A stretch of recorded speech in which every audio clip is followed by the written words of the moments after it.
Tiger biscuit versus hide and seek biscuit ரெண்டுத்துமே நம்ம taste wise quantity wise எது பெஸ்ட்னு சொல்லிட்டு கம்பேர் பண்ண போகிறோம். ரெண்டுமே பார்த்தீங்கன்னா 10 ரூபா பேக் தான். ஹைட் அண்ட் சீக் பார்த்தீங்கன்னா 30 கிராம்ஸ் இருக்கு அண்ட் டைகர் பிஸ்கெட் பார்த்தீங்கன்னா 60 கிராம்ஸ் கொடுத்துருக்காங்க. ஸோ டேஸ்ட் பண்ணி எது பெஸ்ட் நான் சொல்லிடுறேன். Okay, first hide and seek எடுத்துடலாம். உள்ள எவ்வளோ பிஸ்கெட் இருக்கு நம்ம செக் பண்ணிடலாம். மொத்தம் 6 பிஸ்கெட் வந்து உள்ள இருக்கு. ஸோ டேஸ்ட் பண்ணி பார்த்துடலாம்.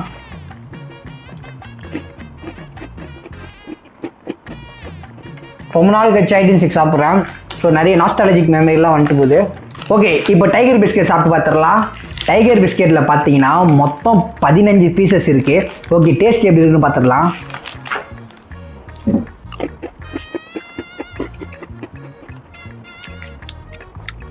ஓகே, இப்போ டேஸ்ட் வைஸ் எது பெஸ்ட்னு கேட்டிங்கன்னா நான் வந்து ஹைட் அண்ட் சீக் தான் பெஸ்ட்னு சொல்லுவேன். குவான்டிட்டி வைஸ் பார்த்தீங்கன்னா டைகர் வந்து நான் பெஸ்ட்னு சொல்லுவேன். ஏன்னா வந்து 15 பீஸ் தராங்க, ஹைட் அண்ட் சீக்கில் 6 பீஸ் தான் தராங்க. But taste wise hide and seek தான் நான் வின்னர்னு சொல்லுவேன்.